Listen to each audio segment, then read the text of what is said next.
Welcome to the Unitarian Universalist Church of Amherst. I'm Reverend Michelle Buhite, and I'm the minister of this congregation. My pronouns, which I offer to create a truly inclusive and brave space for all to live into the fullness of their identities, are she and her. As you came in this morning, perhaps you noticed the round table at the back of the chapel. That is our morning altar space, and I invite you to add elements. There are some elements on the table adjacent to it, oh good, it stopped snowing. That was the world's shortest snowstorm, so that was great. So you might want to go outside and get some beautiful leaves and add them to the altar, but do participate. It's a thing that is unique each week, depending on what we choose to put upon it. As Unitarian Universalists, we are people of the wide path, engaging in a free and responsible search for truth and meaning, and then coming together to make a difference. We're so glad that you've chosen to be here today. Virtually, we see you, and in person. Throughout the month of November, we are exploring the topic of change. And today, we are changing our minds about money. So for those of you who feel like, every time I come to church, she's talking about money. Today is one of those days. So just put on your little invisible hard hat. It's going to be okay. We can get through this together because we're going to change our minds about money. So for those in the chapel, I invite you to place your phones on reverence mode. And that's kind of cute and churchy, isn't it? So what I really want you to do is put your phones on airplane mode. That's going to help us with the live stream because we have, our signal can be wonky, and if there's a lot of phones drawing, then it gets wonkier. So I invite you to go all the way into your settings and choose airplane mode. You'll get through the service, I promise. As soon as we're done, you can put it back on. Isn't it funny how we are with our phones? We are a beloved community, a gathering of people who have chosen to journey together and to encourage one another and to be part of something important and life-changing. Because we aspire to be such a people, we make bold promises about how we will strive to be with one another. So on the screen right now is our congregational covenant that this congregation wove together in 2016. It was our second big thing that we did together. No, it was our first big thing we did together, was creating this covenant. So I invite you to join me in speaking our covenant together. Together we promise to gather in compassionate community, to celebrate diversity of thought and unity of spirit, and to seek wholeness for ourselves, our children, and our world. As we gather, we acknowledge that our church is built on occupied land.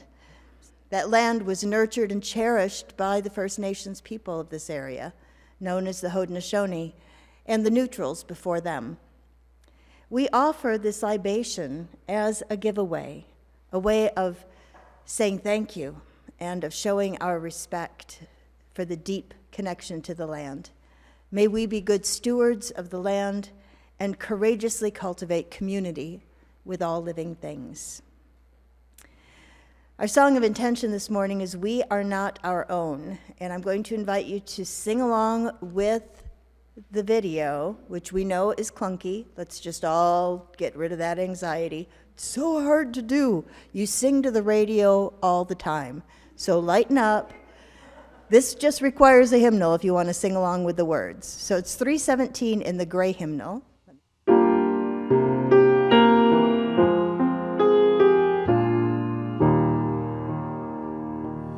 We are not our own. Earth forms us. Human leaves on nature's growing vine. Many generations.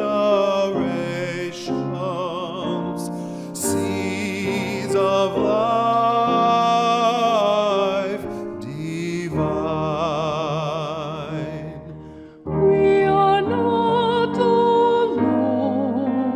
Earth names us, past and present, peoples near and far, family and friends and strangers. Show us who we are. Therefore let us make thanksgiving, and with justice willing and aware, give to earth and all things living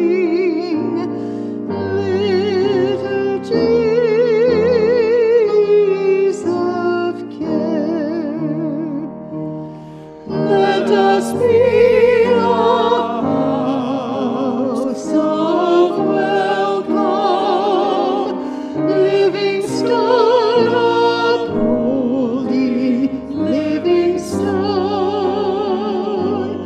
gladly showing all our neighbors we are not our own.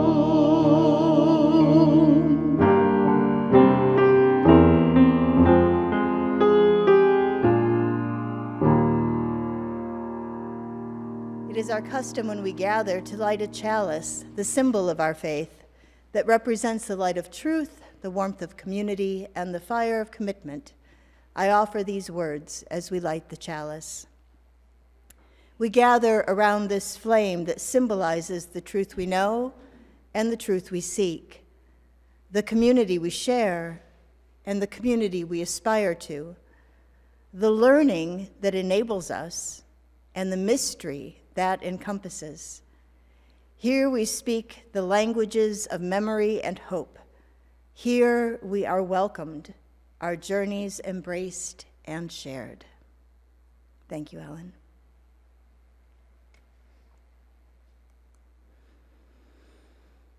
Each of us carries with us into this time our cares, concerns, joys, and sorrows. Together, we create the container where we can put down our burdens and know that they are held gently by this gathered community. For those joining virtually, I invite you to speak aloud those cares that you bring with you, or perhaps write them into the chat in the live stream. For those here in the chapel, I invite you to come forward and place a stone or shell on the table labyrinth up front in recognition of that which is in your heart.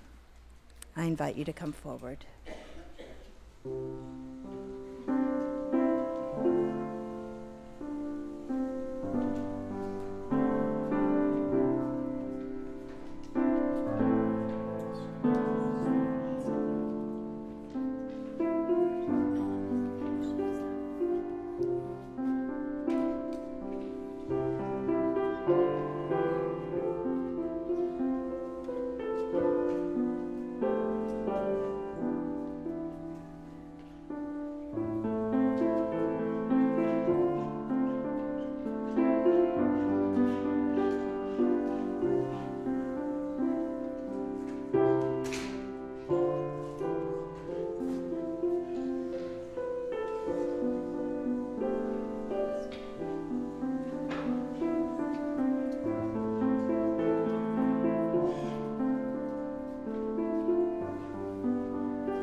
I'd like us to take a few breaths and consider those who are not with us in this space.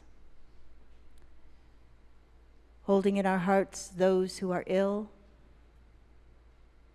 those who are in pain, either in body or spirit, those who are lonely.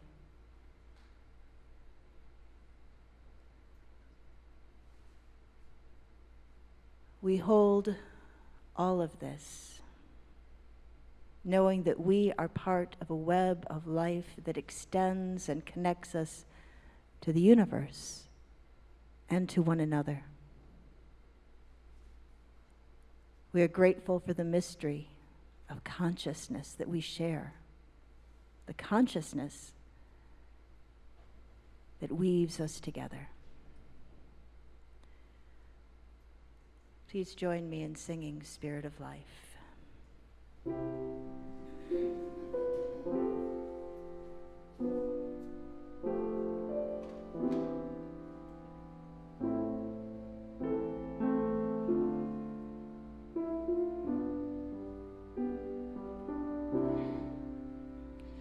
Spirit of life, come unto me. Sing in my heart all the stirrings of compassion.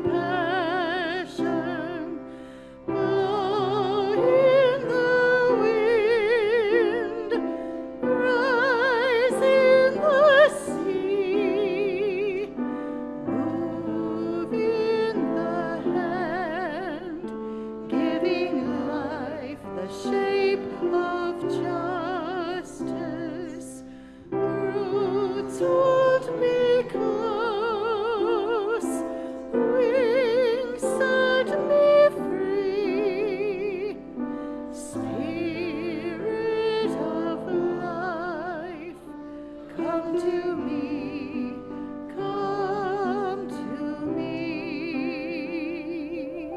It's time for all ages, and it is a video story, and it's pretty great. And I think it'll be familiar to many of you because it's a well-loved among many generations story.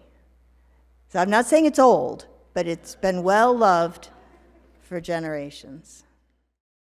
The Little Red Hen, a folk tale classic by Paul Galdone.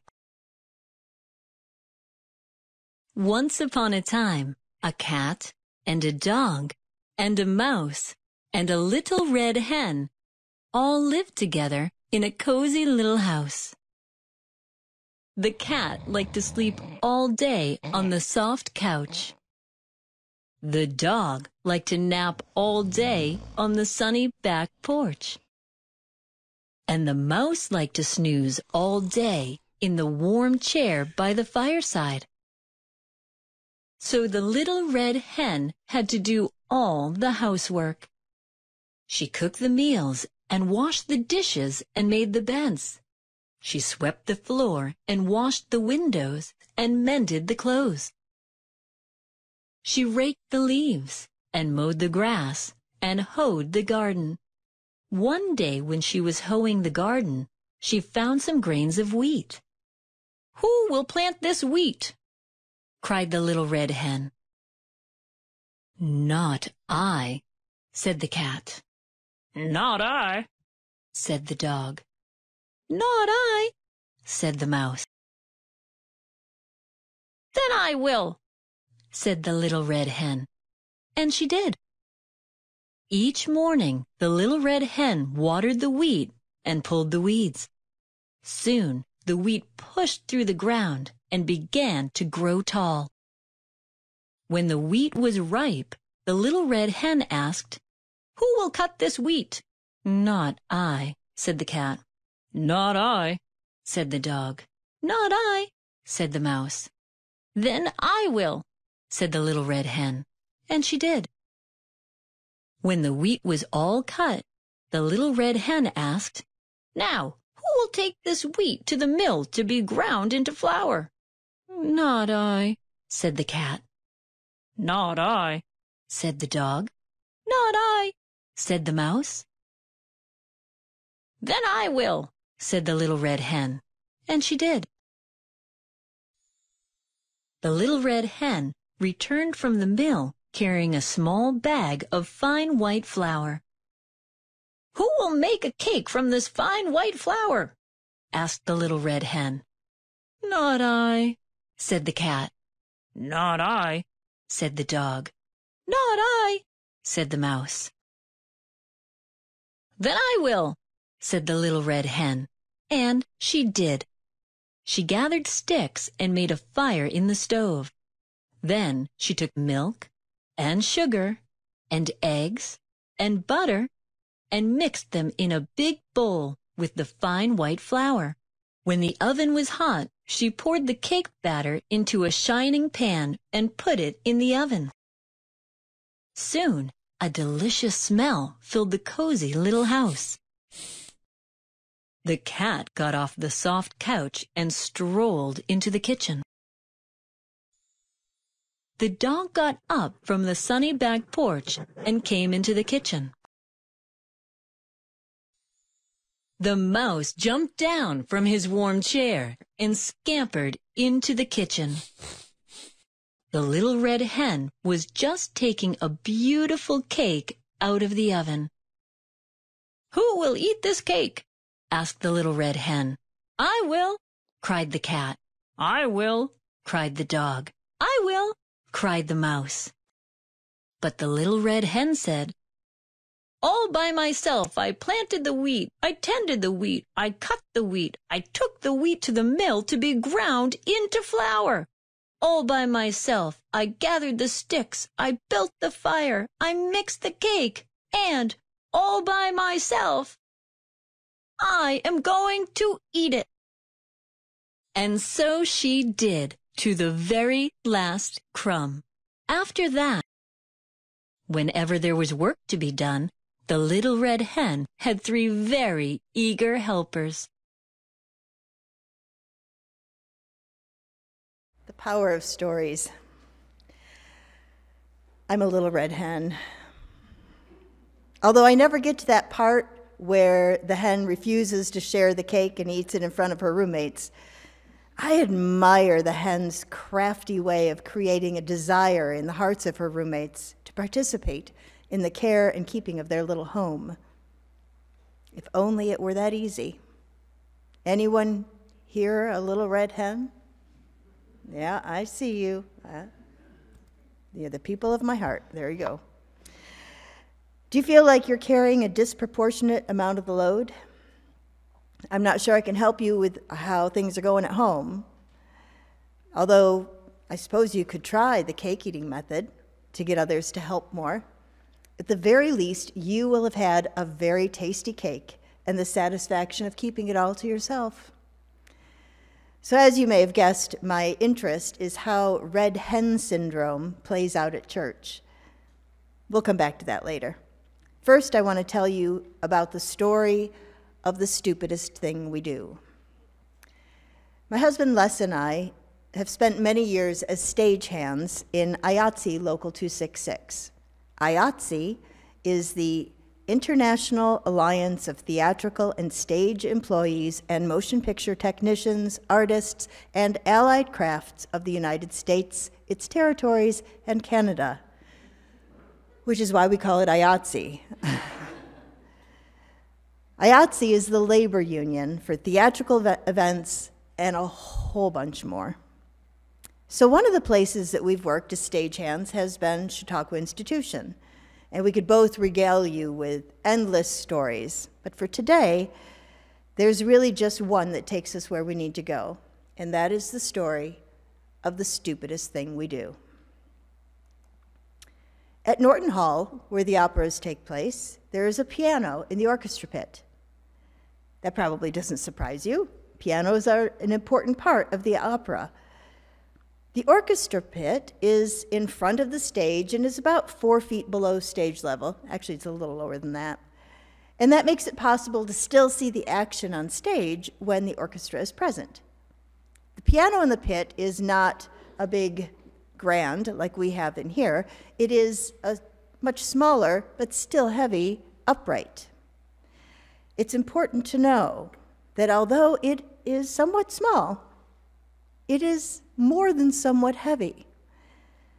Twice each week during the season, the piano is raised from the pit to the stage level for rehearsals, and then lowered from the stage level back to the pit for performances. There is no hydraulic lift, so the piano is lifted by people power, 4 to 6 people to be exact.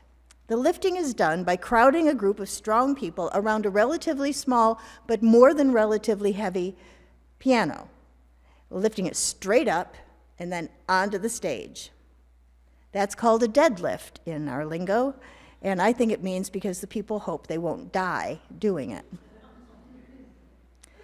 Twice each week, the stagehands that provide the people power grumble, "This is the stupidest thing we do," lifting the piano up and lowering the piano down, week after week. And I can't help but wonder if there might be other options. I don't know. Just call something out. If you have a great idea of what else could happen, what could happen? Just leave it in the pit. Use a forklift. Use a what? A pulley, yes. That would be harder with a lever and winch, but it's not impossible. Yes.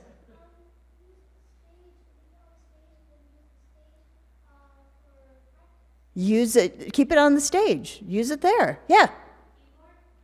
Use an electric, oh, now you're really thinking outside the box. I see you. Use a keyboard. How about buy a second piano?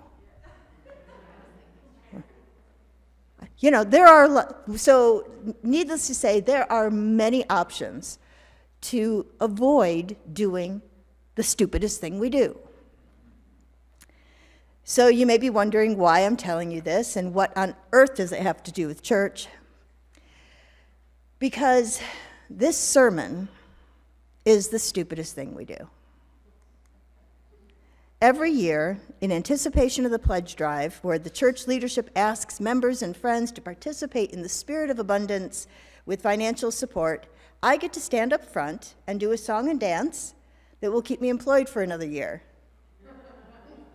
Now, if I didn't believe in the power of this community, this loving community that we have funded together, funded, I didn't even mean to use that as money, but yes, we've done that together too. You know, that song and dance would be kind of awkward. But it's not. Well, just a little. So why is this the stupidest thing we do? Because it's the wrong approach. The intent is absolutely on the mark, but it's the wrong approach. It's like asking a Unitarian Universalist, what do you believe? It's the wrong question. Unitarian Universalism is what we do and how we are in the world, and it's not necessarily about our personal beliefs. It's a great question, what do you believe? Starts a good conversation. But if someone wants to understand Unitarian Universalism, it's the wrong approach. It's not bad. It's just square peg in a round hole or something. So that asking a UU what they believe is really not so different from Norton Hall, where the operas happen, with the stagehands, along with the opera company and maybe all the rest of the musicians standing by and watching a small group of people do the heavy lifting, the little red hens.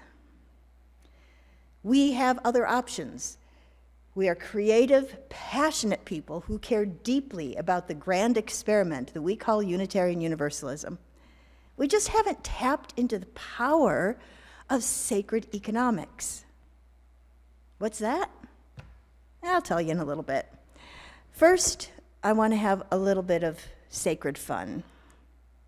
Excuse me. I'm not changing my clothes. I'm just getting my props. I am going to need 4 volunteers. Just come forward. No, not all at once. Okay, yes, I see you, Marlena. Yes, yes, oh yes, Linda, do it. Oh, okay, 4. This is the power of community, right? Okay. I'm pretty sure I've distributed these not very much the same. I'm going to give each of you a basket. It's not a box. All righty. Boo-boo. Do-do-do-do. Yeah, how about that? Okay, so goodies.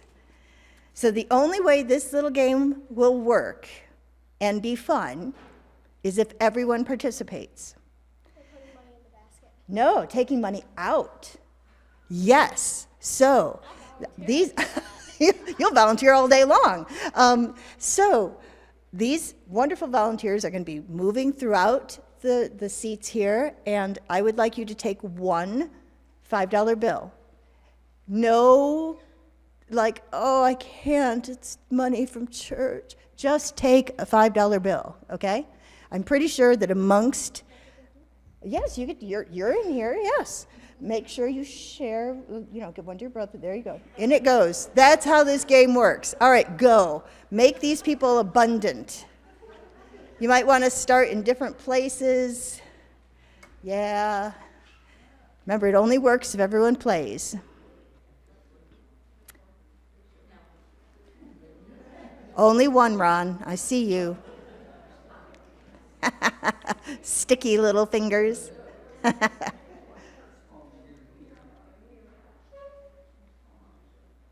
Look at you playing along.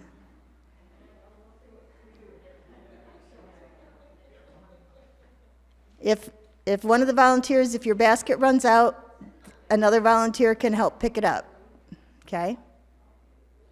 It's real. I see you checking. These are real $5.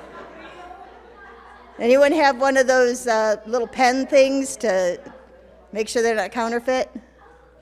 I'm not that creative. Yeah, I see you, Doug. It's absolutely real.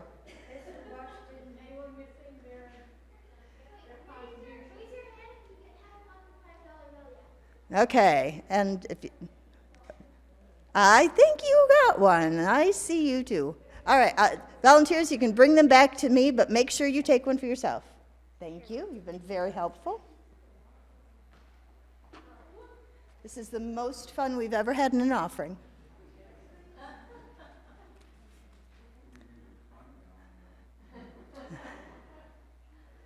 Okay, so while these are coming back, I want you to look at your $5 bill.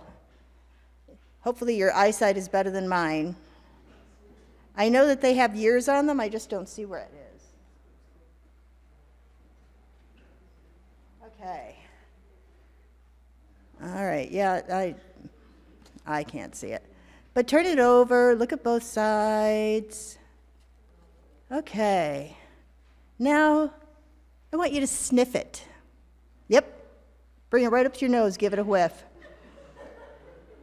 Have you ever heard the expression that something or someone smells like money? You will never be able to use that expression again. Money smells funny. Is it the ink? Or maybe the paper? The number of people who've handled it? The hopes and dreams that those people carried? They're germs. Don't think about that too hard, okay? Don't be thinking about the germs. So now I want you to close your eyes and think about what you could do with this $5 bill.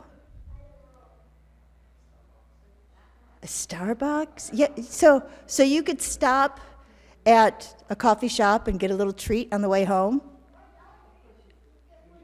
You could go to Dollar Tree and get 4 things.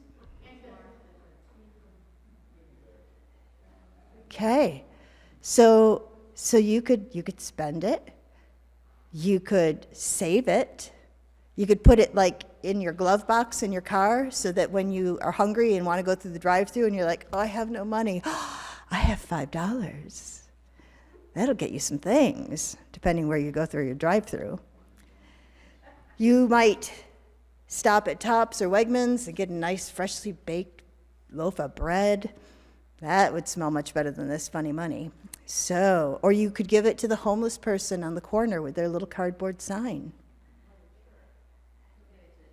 You could give it to the pantry.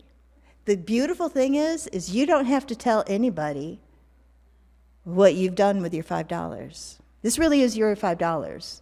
It truly is yours. I'll have some suggestions, but it's still yours, and you still have the opportunity to just say thank you and take it, because it's yours.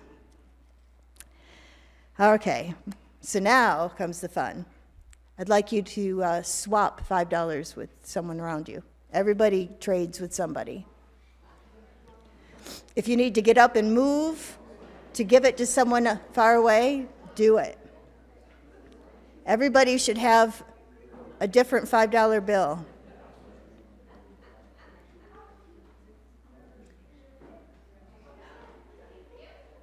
Okay, so I wonder how that felt after you had kind of made big plans for your $5 bill to give it to someone else. Thank goodness they gave you one back, I hope. Okay. Now I want you to thoughtfully give your $5 bill away to someone else. They may not trade with you. Eventually, someone will give you a $5 bill. But as you give it away, I would like you to say these words: "This was not mine, but it's mine to give." Ready, get set, go.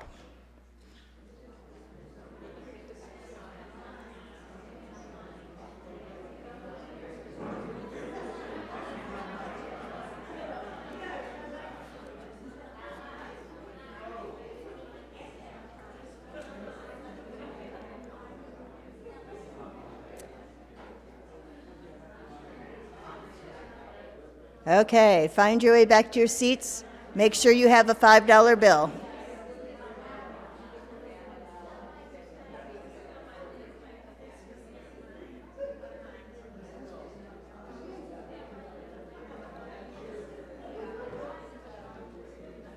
Okay.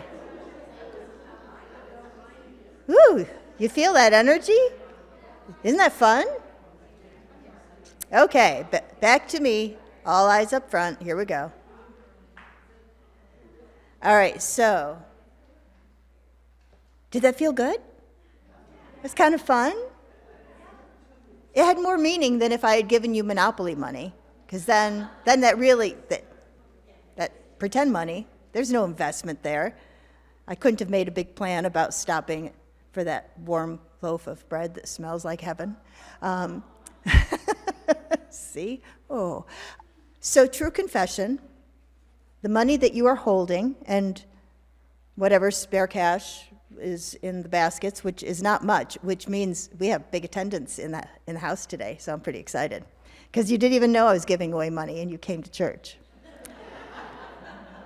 So this money was not mine. I didn't steal it. But it was mine to give. The money you are holding was withdrawn from the minister's discretionary fund, generously donated by others to be used in ways that support beloved community. Because that's how the discretionary fund works. I didn't create or deserve the money, and yet it flows in shared ministry. That $5 that you were holding maybe was part of a remembrance of a loved one, or in honor of a special date, an anniversary, a birthday. Maybe it was a portion of an unexpected windfall. Someone got money in the mail. Who doesn't love that? Or it might have been the last $5 bill in someone's wallet, and they gave it to share. The important thing is that they gave. They entered the sacred flow and gave what was, however briefly, theirs to give. So does it make you feel funny now that you know where the money came from? It's like, oh, you just took all the fun out of this, Michelle. Now I feel guilty if I keep it. No, it's yours. That's what the discretionary fund does. It generates flow. So there's no need to feel funny about keeping the money. I should write a song. I'm so good at these spontaneous rhymes. This money was entrusted to my care for the express purpose of giving it away to create more joy and abundance in the world. If a stack of $5 bills can bring more joy and abundance to those of you in this space, that is a huge return on a tiny investment. For those watching online, sorry. All I can say is that this is one of the perks of being here in person. So I'm going to write you an IOU for some joy and abundance. And when you bump into a moment of joy, you'll know that it came from me. You're welcome. So pass it on in the spirit of abundance. So let's get back to the task at hand, sacred economics. Happily, I don't need to say much because you've just experienced the beauty of sacred economics. You've received a gift, and you've practiced giving it away, and you still have something. That is called flow, and it is one of the most important laws of the universe. In his book, Sacred Economics, Money, Gift, and Society in the Age of Transition, Charles Eisenstein notes, it's said that money, or at least the love of it, is the root of all evil. But why should it be? After all, the purpose of money is, at its most basic, simply to facilitate exchange. In other words, to connect human gifts with human needs. What power, what monstrous perversion has turned money into the opposite, an agent of scarcity? Money as an agent of scarcity. So Will Rogers is credited with saying, what's considered enough money? Just a little bit more. And that sounds cute and clever, but let's change a word or two and discover the insidious nature of scarcity. To the anorexic, what is enough weight loss? Just a few pounds more. To the alcoholic, how much is enough? Just one more. To the one gasping for air, what is enough? Just one more puff. Living in a scarcity mindset is fatal for people, and it is fatal for systems. It is detrimental to buildings where maintenance has been put off because there was a perceived scarcity of money, of people power, or imagination. Deepak Chopra has said, the best use of imagination is creativity. The worst use of imagination is anxiety. Anxiety is just scarcity dressed up in her Sunday best. In the Book of Qualities, J. Ruth Gendler writes, anxiety is secretive. He does not trust anyone, not even his friends, worry, terror, doubt, and panic. He likes to visit me late at night when I'm alone and exhausted. He kissed me on the forehead once, and I had a headache for 2 years. We don't need to change our minds about anxiety and scarcity. We need to change our hearts. I cannot logic you into participating in that flow, into giving generously. Anxiety and scarcity will always win that debate. Lack sucks the energy out of the room, whether it is a lack of money, of personnel, of volunteers, or any other necessity. Eisenstein writes, the assumption of scarcity is one of the 2 central axioms of economics. I was a theater major, not an economics major, so I'm just trusting that he knows what he's saying. The second assumption is that people naturally seek to maximize their rational self-interest. Both are false, or more precisely, they are true only within a narrow realm, a realm that we, the frog at the bottom of the well, mistake for the whole of reality. As is so often the case, what we take to be objective truth is actually a projection of our condition onto the objective world. So immersed in scarcity are we that we take it to be the nature of reality, but in fact, we live in a world of abundance. The omnipresent scarcity we experience is an artifact of our money system, of our politics, and of our perceptions. End of quote. This sermon is the stupidest thing we do because it is rooted in scarcity. I'm not blaming anyone. I find myself in that mindset all the time. It scares me that there is a possibility that we won't fund important programs. It saddens me that maintenance on our buildings has been deferred for decades. But here is what I know. If you are here in person or online, it's because this church means something to you. If this gathered community means something to you, then you support it to the best of your ability. And you know that includes your time, your volunteerism, and quite bluntly, your dollars. Either this church means something to you or it doesn't.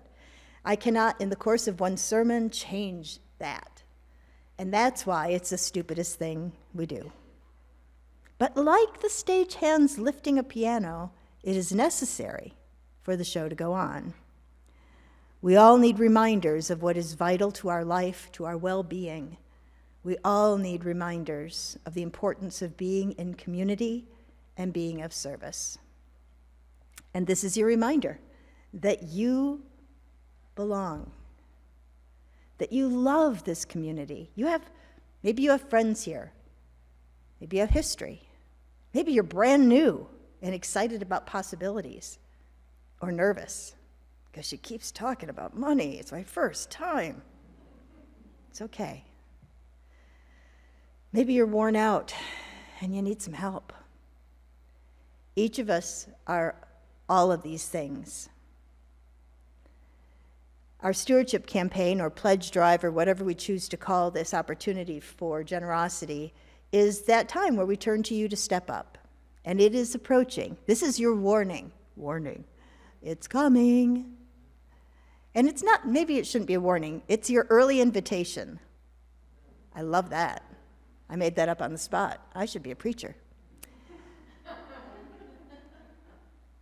It's important that each of us gives to that point that we are able, of our time, of our talents, and of our treasure. So do you remember how it felt to give and receive those $5 bills? That feeling was the opposite of scarcity. That joyful abandon in dreaming of what could be achieved, maybe with that seed money, or spend it right now, or give it away. There was courage and a sense of adventure as the money passed from hand to hand. There is sanitizer, by the way, in the lobby, so you may want that. So for now, I'm going to try not to be a scarcity girl. It is my natural way of being in the world, so that's going to take some effort on my part. But I'm going to try to simply remain in the flow. I'm going to try not to let anxiety and scarcity win the battle for my soul, because all that we touch, we change. All that we change changes us. The only lasting truth is change. So you hold potential. You can put that $5 in your pocket. You can throw it in the basket on the way out. You can multiply it with additions. No matter what you choose to do, they're all valid choices, and I love you with each thing that you choose to do. You have been changed by the experience. If only for this hour, you've had an experience of being in flow, of letting go of anxiety and scarcity, of understanding that it wasn't yours, but it was yours to give. That needs to really be like a billboard, because would that not like fit for so many parts of your life? This is not mine, but is mine to give. It passes through. We are part of the flow. And so I think this is a good way to practice saying yes when these opportunities arise. So our song and response is just as long as I have breath. And you're right. We sang it last week. It's not just because I can mostly successfully play it, although I won't lie that that's a piece of what I choose. But I think during a month when we're talking about change, that it is just good practice to keep saying yes, even if it's just in a song that we sing. So I'm going to run to the piano. Les is going to be advancing the slides. I invite you to rise in body or spirit as we sing Just as Long as I Have Breath, number 6 in the Gray Hymnal.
You have opportunities to connect. As our service draws to an end, we consider our service in the world. So let me tell you about some of the opportunities to connect and serve in the days to come. First of all, there's information on the back of your order of service. So rather than leaving your order of service on the bench or hiding it in a hymnal, take it with you so you have that information, or you can recycle at the back of the chapel. We are hosting a Thanksgiving dinner. If you are interested in participating in that, there's a clipboard on the glass wall in the lobby. Sign up. Please RSVP today. I need to buy stuff. I am only providing the turkey, so people who come, try to bring things. Otherwise, it'll be a keto diet meal, and we'll have no starches, which is fine. So that's the thing. That's an invitation to connect. It's an invitation to eat food, but the important thing is to connect, to be with friends on Thanksgiving Day. I always, and it seems redundant at the end of this particular service, but I invite you to participate in giving generously to keep us moving and grooving into the future. Because we pick fruit from trees we did not plant. We drink water from wells we did not dig. And that is as it should be, so long as we dig and plant for those who will come after us. Please rise in body or spirit as we sing our closing blessing, and then remain standing as we extinguish our chalice. Travel light and travel easy, till I see you once again. Travel light and travel easy, and remember I'm your friend. May the road rise up to greet you as you leave your past behind. I will think about you gently, and I'll hold you in my mind.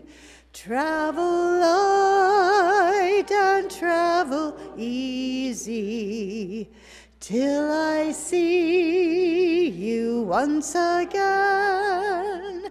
Travel light and travel easy, and remember I'm your friend. Before we extinguish our chalice, I want to invite you. We have a very special coffee hour following the service, and I hope you will attend. Please join me as we extinguish our flame. We extinguish this flame, but not the light of truth, the warmth of community, or the fire of commitment. These we carry in our hearts until we are together again. Go in peace.